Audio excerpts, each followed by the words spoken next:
Trade-kii aan qaatay suuqa New York 10-ka July maanta oo Khamiis ah sida arkaysaan full target-ka oo 2.5 ahaa 100 biib iyo asalkayga 40 biib ah alxamdulillah 100kii biib si nadiif ah oo dhaqaaq fiican oo sida uu siiyay suuqa akoonka ku trade garaynayna wuxuu ahaa akoonta challenge ku sameynaya $100 ku shubay target-ku waa 400 ahaa hadda almost 18% increase camal aan ku sameeyay oo aan trade-kan kaliya aan ka helay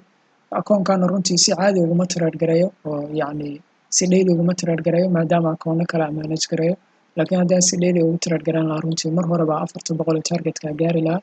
haddana wax badan inoogama dhimana sida arkaysaan akoonka $318 camal uu maraya ilaah baana mahad iskale waxa ku trade garayna anigu waa waxaa simbalka hadda shaashadda sida arkaysa waa nadiif all the way waxa mataqaanaa hadda ii saaran waa short position-kaas aan suuqa mataqaanaa silka trade-ka ugu jiro online baa ii saaran qoraaladana waa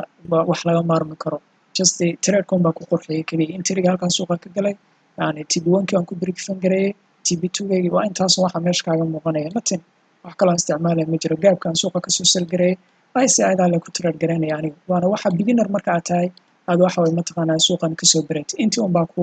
yani aad master garaynaysaa oo waxa way mataqaanaa si deeply aad u fahmaysaa kadibna every single day aad ku trade garaynay waana waxa suuq kasta uu sameeyo anytime frame aad tagtid impulsive hadduu suuqu downtrend yahay impulsive